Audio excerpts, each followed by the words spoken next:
The Flatfoot Dance Company is involved in dance development programs which we run in the rural areas, so we call them our rural programs. We work in two villages, in Durban and Mboza, which is right up on the border of Mozambique, so quite a far drive from Durban, about 5 hours. Mboza and Nduma are very famously known to be the place where genetically modified cotton was grown, and it was supposed to be the big success story of GE.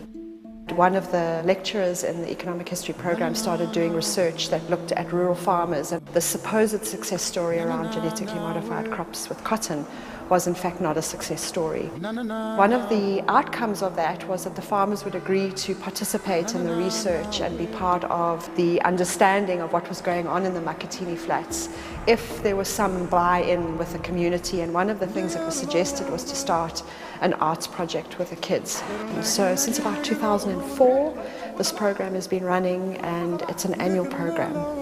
Hola, my gosh. Sisendo community hall.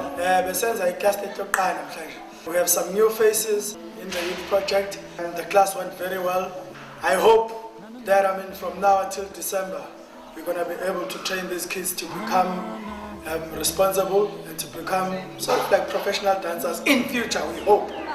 The work is basically an arts development program, and these are two villages which they've got wonderful schools, but the schools lack the facilities for arts education. As we are dancers in a dance company, the idea of going to impart our life skills learning through dance, which is really our pedagogy and our philosophy around dance as intervention methodology.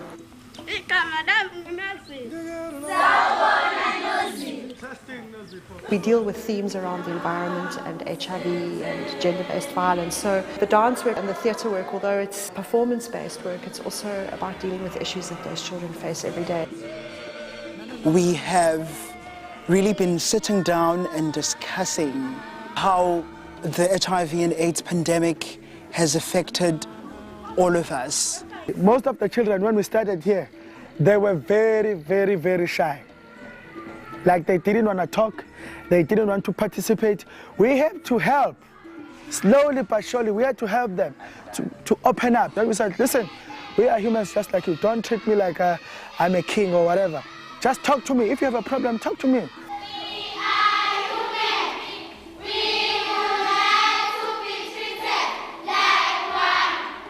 I think the more we talk to them and the more we teach them technique and everything like that, they listen up, and then they start believing in themselves, and they start growing, and they start thinking about the future. 6, 7, 8. I think the benefit is, first of all, the fact that people care enough to come all the way from Durban to work with them, and that these are forgotten communities often. And that for me, as an arts practitioner and someone who really understands the benefits of arts as life-changing, to allow these children the opportunity to experience arts and culture, not just as a remembered thing, but something that's embodied, something that they do and that they are and that they value. The children who are in the part of this program, they excel in their studies at school. So if parents could be the part of this, fully engaged to this program, I think it would help a lot. There are, in fact, 11 students from Ndumu now studying at university.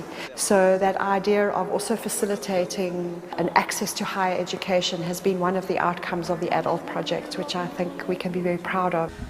The politics of gender here are quite different. When I arrived, it was usually the guys that did everything. You'd ask a question, and it was the guys that would put up their hands, and the girls were sort of in the shell, in the subordinate shell. We started pairing them, working in such a way that we would pair a guy and a girl.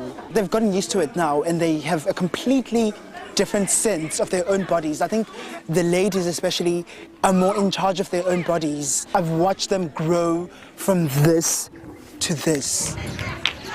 Because even with me, when I started dancing, I really didn't like my body. But the more I learned about my body and the more I learned how to use it, I love it now.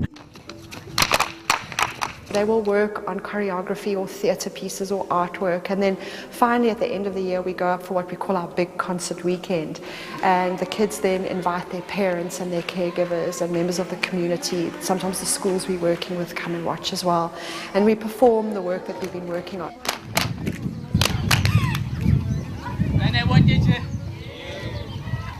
And then we hand out certificates. just to say thank you for being part of the project. I think this concert of ours today went partially well. They nailed it. What's fulfilling for me about this whole program is just seeing that change, as gradual as it may be, but it's a change nevertheless. It is a beautiful project, and I wish it doesn't stop. We want to continue the project. Obviously, it's funding related, and for us to go there and offer something that is joyful, that is a celebration of self and of a life, I think it's very valuable.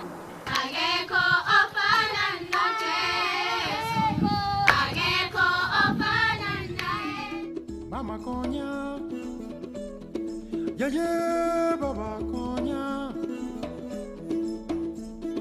Mama Konya, un día quiero la wine again.